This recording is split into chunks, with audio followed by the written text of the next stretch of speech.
इयं ब्रह्म वेदांत विदो वदन्ति परं प्रधानं पुरुषं तथान्ये विश्वोद्गते कारणम् ईश्वरं वा तस्मै नमो विघ्न विनाशनाय।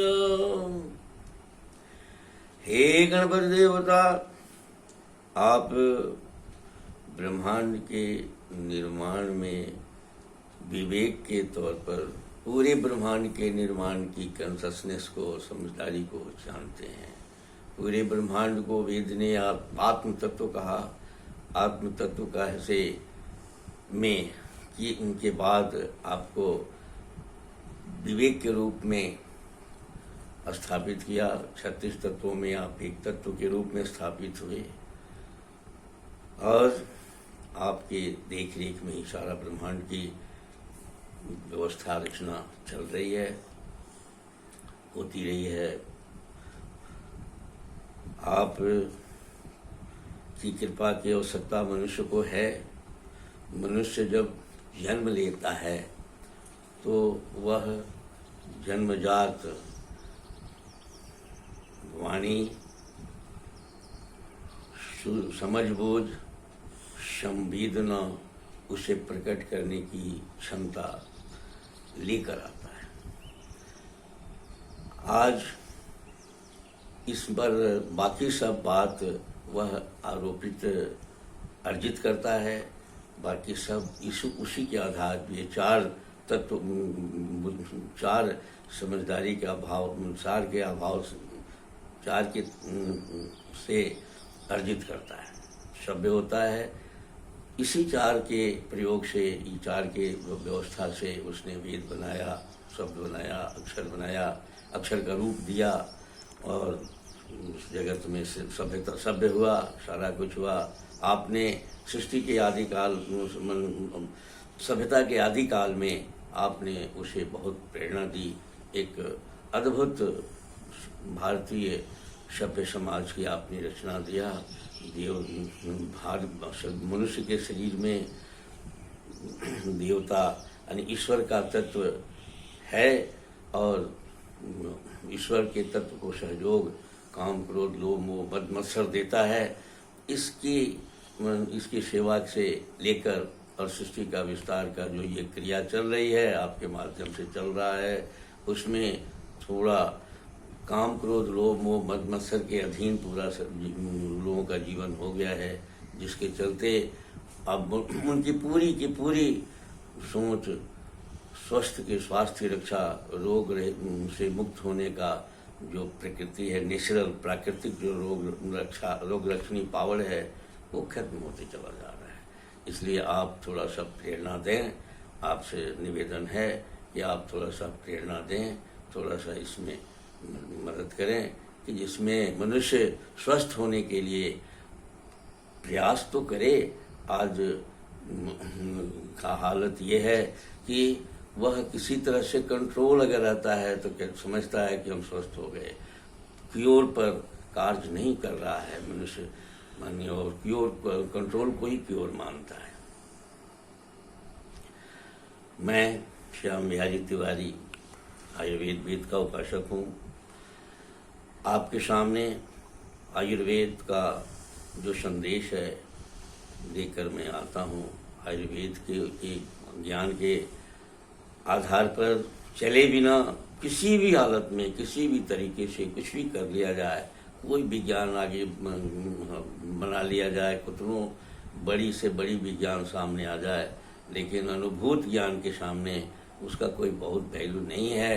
यद्यपि कि 40-40 वर्ष के बाद संपूर्ण क्रांति की मनुष्य ने किया और उसने ओल्ड को रोटेन मान लिया, सड़ा गला मान लिया, लेकिन ये सड़ा गला के जगह पर जो विज्ञान, जो नया प्रयोग किया, इस प्रयोग ने तो सारे मनुष्य को ऐसा कर दिया है कि अब मनुष्य की परिभाषा में ही आने लायक नहीं रह गया है। मनुष्य की परिभाषा जो शास्त्रों ने, साहित्यों ने दिया कि आहार निद्रा भय मैथुनानि सामान्य में तत्पशु भी नारायणाम संस्कृत साहित्य कला विहरना, पुरुष मनुष्य साक्षात पंक्ष भीना, ये स्थिति बन गई है। अब मैंने पूरी व्यवस्था में मैंने समझ बूझ सबकी प्रेरणा आप दें, आप आयुर्वेद का जो ज्ञान पर आधारित जो भी व्यवस्था है उसको आप स्वीकार करें और कम से कम स्वास्थ्य और रोग अपना स्वास्थ्य पर ध्यान दें, रोग मुक्त होने की कोशिश करें। इस मनुष्य की बनावट में प्रधानता वायु पित्त कफ की प्रधानता पर बात पीछे हम लोगों ने किया है। कामुकता पर बात आई है। कामुकता में ऐसा है कि पूरे ब्रह्मांड की रचना कोहेशन से, परस्पर आपस में मिलन से हुआ है। अणु आपस में जब मिलते हैं तो शक्ति बनता है, शक्ति के आपस में मिलने से पदार्थ, ऊर्जा और ये गैस लिक्विड जो भी है प्रकाश ब्रह्मांड में सब मिलकर पूरी प्रकृति उसी से बनती है। उसी प्रकृति से सारे 36 तत्वों से हम भी बनते हैं, मनुष्य भी बनता है। और मनुष्य के जो कामुकता है और ब्रह्मांड की कामुकता है थोड़ा मिलता जुलता है ये, और लेकिन सब कुछ कामुकता भी इसका ऑटोमेटिक है। ये जानबूझकर आवेशित होकर काम ही होता है, जानबूझकर ये काम ही नहीं हो सकता। सारा क्रिया मनुष्य का बनावट का रिमोट कंट्रोल से प्रकृति की ओर से चलता है, सिर्फ ये अपना भोजन का इंतजाम करने का व्यवस्था ही करता है।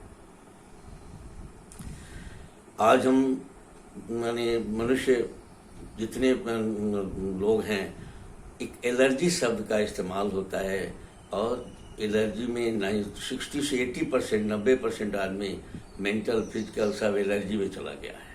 अब एलर्जी को हमारे यहाँ आयुर्वेद ने सहनशीलता की बात पर विचार किया है कि मनुष्य कौन सा वायु प्रधान, पित्त प्रधान और कफ प्रधान में कौन सा प्रकृति को सहता है।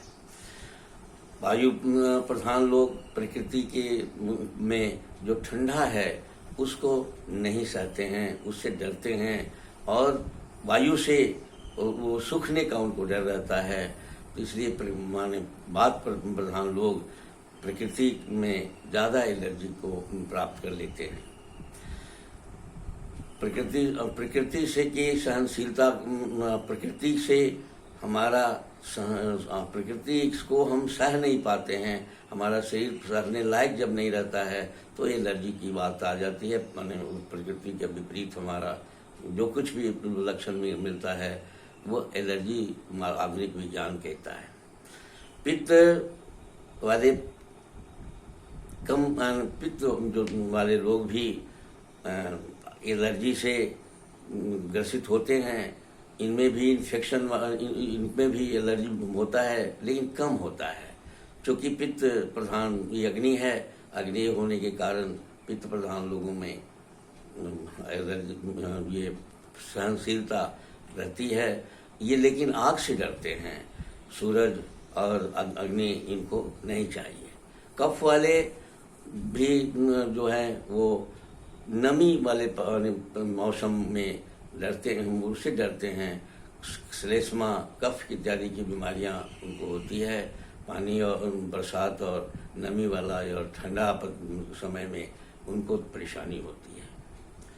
ये सहनशीलता जो है हम लोग के साथ साथ हमारी जीवन हमको स्वस्थ बनाने के लिए दो शक्तियाँ मिली हुई है। एक जीवनी शक्ति मिली है जिससे हमारा ऑटोमेटिक निर्माण होती रहता है। एक रोग रक्षणी शक्ति मिलती है, वो रोगों से रक्षा करती है और ये दोनों ऑटोमेटिक है।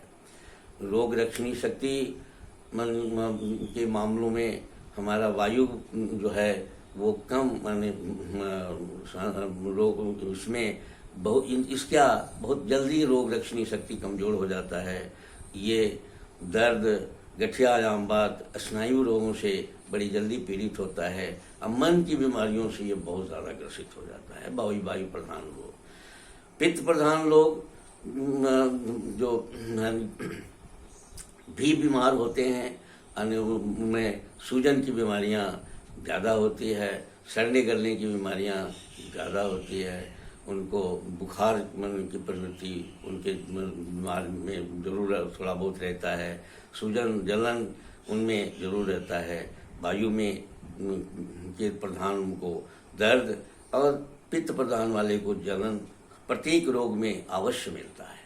कफ प्रधान में शिथिलता मिलती है, वहाँ उनका रोग रक्षणी शक्ति मजबूत रहता है लगातार, लेकिन प्रकृति को अपना आहार विहार के संयम के अभाव में वो भी कमजोर हो जाते हैं।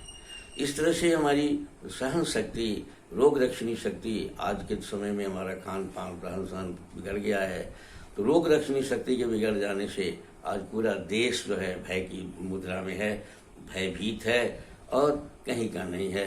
आगे माने लगता है कि प्रकृति को कुछ मंजूर है, हम प्रलय की ओर जा रहे हैं। आज का कार्यक्रम मैं इसी के साथ विराम देता हूँ और आपको ये समर्पित करता हूँ। धन्यवाद।